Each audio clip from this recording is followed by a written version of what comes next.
When I stopped taking finasteride about 20 months ago, I thought maybe I wouldn't have hair by now. I'm happy to report that I still do. There are so many young men who struggle with hair loss and don't really know where to talk about it. Well, you're not alone, and there are a lot of ways that you can try to keep your hair. You can probably count the ones that work on one hand, though. The truth is, a lot of it's genetics, and if your mom's dad is bald and your dad is bald like me, you're kind of cooked. Yeah, sadly, it sucks. It doesn't mean we have to just give up. There's a lot of ways that you can naturally try to preserve your hair health, and Extremely unlikely. there's also a lot of medicine that is out there that is available to take. I took finasteride for well over 2 years.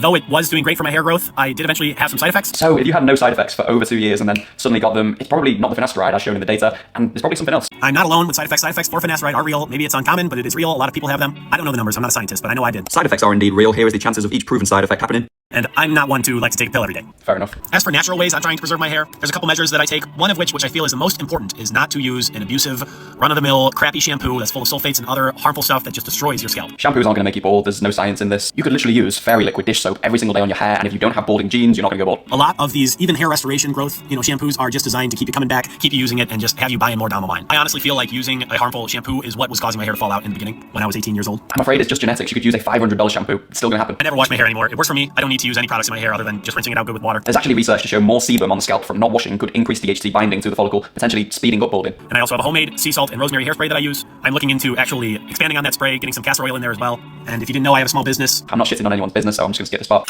Another really important thing for me, I feel, is having a shower filter. Listen, the tap water is full of chlorine and other harmful stuff for your scalp. When you have that blasting onto your head, I feel like it's not helping with your hair growth. Yeah, different parts of the world have better or worse water. It's not going to be the cause of balding, but filtering it won't hurt. I would say those are the three most important things if you're going to go the natural route. It would be a shower filter, watching what shampoo you're using, and conditioner, because seriously, those things can be harmful, and considering using some sort of natural topical treatment. Like I said, I have a homemade spray. I have many videos on this channel showing how to make it. I can explain in the comments if you're interested. It's not hard, and there is science behind it.